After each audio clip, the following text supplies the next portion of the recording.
పెళ్ళయి 6 సంవత్సరాల కొడుకున్నాడో ఆ విషయాన్ని దాచిపెట్టి అత్తయ్య గారిని చాలా పెద్ద మోసం చేసింది. మీ కుటుంబానికి ఎంత ద్రోహం చేసిందో చూడండి అని అంటూ ఉంటే, చూడు మీనా, ఈ రోహిణిని ఊరికే వదిలిపెట్టకూడదు. ఇన్ని అబద్ధాల ఆ రోజు 17 లక్షలు తీసుకువచ్చి చిటికేస్తే వచ్చేస్తాయంటూ ఎన్ని మాటలు అంది. అలాంటి మాటలు ఎన్ని చెప్పింది. అస్సలు ఊరుకోను అని అంటూ ఇక బాలు అయితే ఇంటికి వెళ్తాడు. బాలు ఇంటికి వెళ్ళిన తర్వాత అప్పుడే ప్రభావతి, మనోజ్ అందరూ కూర్చొని ఉండగా రోహిణి ఇంటికి వస్తుంది. వచ్చిన తర్వాత, రామ్మ, పార్లలమ్మ, ఎంత మోసం చేశావు, ఎంత దగా చేసావు నువ్వు అని అడుగుతూ ఉంటాడు. బాలు అయితే అప్పుడే, ఏంటి నీ ఇంటికి రాగానే నువ్వు మొదలుపెట్టావు అని అడుగుతూ ఉంటుంది రోహిణి. అప్పుడే రోహిణి అన్న మాటలకి బాలు అయితే, అమ్మ ప్రభావతమ్మ, నీ కోడలు కోటీశ్వరరాలు కాదు, అలాగని ఈమె నిన్ను ఎంత మోసం చేసిందో తెలుసా? ఆ మోసం మనోజ్ నువ్వు కూడా వింటే అసలు ఎంత ఆశ్చర్యం పోతావో అని అంటూ ఉంటే, ఏరా ఎప్పుడు లక్షలు మింగినోడా అని పిలిచేవాడివి, ఈరోజేంటి మనోజ్ అంటున్నావు? అయినా నా భార్య గురించి నువ్వేంట్రా చెప్పేది అని అంటూ ఉంటాడు మనోజ్. అప్పుడే ఇక మీనా అయితే, ఏంటి రోహిణి, నీ మీద వీళ్ళు ఇంత నమ్మకం పెట్టుకున్నారో నువ్వు మాత్రం నమ్మక ద్రోహం చేశావో చెప్పు అని నిలదీస్తూ ఉంటే, అప్పుడే ఇంకా అంటూ ఉంటుంది, రోహిణి మీరు దేని గురించి మాట్లాడుతున్నారు అని అడుగుతూ ఉంటే, దేని గురించా? నీ మొదటి పెళ్లి గురించి, నీ కొడుకు గురించి, నువ్వు కోటీశ్వరాలు అని అబద్ధం చెప్పావే ఆ అబద్ధం గురించి అని అంటూ ఉంటాడు బాలు. అది విని ఒక్కసారే ప్రభావతి, మనోజ్, సత్యం అందరూ కూడా షాక్ అయిపోతూ ఉంటారు.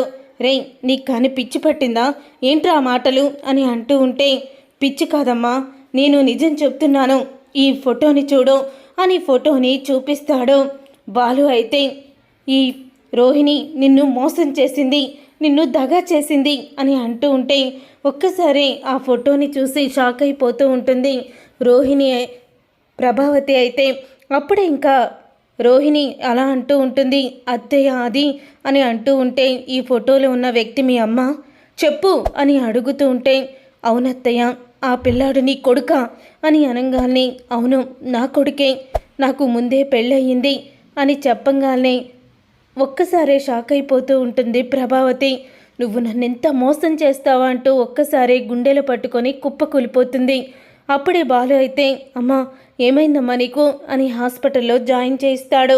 ఇక హాస్పిటల్లో జాయిన్ చేసిన తర్వాత తను ప్రాణాపాయ స్థితిలో ఉందని డాక్టర్లు చెప్పడంతో అప్పుడే ఇక రోహిణిని అంటూ ఉంటాడు, నిన్ను మోసం చేశావు, మా అమ్మని ఆ నమ్మక ద్రోహం చేసి ఇప్పుడు ఏమీ తెలియని నంగనాచిలా మౌనంగా పెట్టావేంటి ముఖాన్ని, ఇప్పుడు నిన్ను అరెస్ట్ చేయడానికి పోలీసులు వస్తున్నారు అని అనగానే రోహిణి ఒక్కసారే షాక్ అయిపోతూ ఉంటుంది. బాలు, అంత పని చెయ్యొద్దు, నా కెరీర్ పోతుంది, నా పరువు పోతుంది, నీకు ఎంతైనా నేను వదిన్ని, మీ ఇంటి పరువే కదా నన్ను అరెస్ట్ చేస్తే పోయేది అని అంటూ ఉంటుంది. ఇక రోహిణి అయితే, తప్పు చేసినప్పుడు, అబద్ధం ఆడినప్పుడు, మోసం చేసినప్పుడు నీకు కలగలేదా ఈ నొప్పి అని అంటూ ఉంటాడు బాలు. అప్పుడే పక్కనే ఉన్న మనోజ్ దగ్గరికి వెళ్ళి రోహిణి అయితే, ఏంటండి ఇదంతా, నువ్వన్నా చెప్పొచ్చు కదా మనోజ్ అని అడుగుతూ ఉంటుంది. అప్పుడే మనోజ్ అయితే మాట్లాడడం, అసలు నీలాంటి దానితో మాట్లాడడమే నాకు అసహ్యంగా ఉంది, వెళ్ళిపో నాకు దూరంగా అని అంటూ ఉంటాడు మనోజ్ అయితే. ఇక మనోజ్ అన్న మాటకి, అంటే నువ్వు కూడా నన్ను అని అంటూ ఉంటే, నిన్ను నమ్మకపోవడానికి అక్కడ సాక్ష్యాలతో సహా రాసి ఉంది, నువ్వు ముందు పెళ్లి చేసుకొని నన్ను ఎంత మోసం చేశావు, మనిద్దరి మధ్య ఎటువంటి దాపరికాలు ఉండకూడదని చెప్తే అదే దాపరికాల్ని ఉంచావు అని అంటూ ఉంటే, అప్పుడే ఇక రోహిణి అయితే చాలా అంటే చాలా బాధపడుతూ ఉంటుంది. చూసారుగా ఫ్రెండ్స్, రాబోయే కథలో ఖచ్చితంగా ఇలాగే జరగబోతుంది.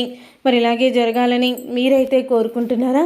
అయితే వీడియోని తప్పకుండా లైక్ చేసి ఛానల్ని సబ్స్క్రైబ్ చేసుకొని పక్కనే ఉన్న గంట సింబల్పై ఆల్ అని క్లిక్ చేయండి.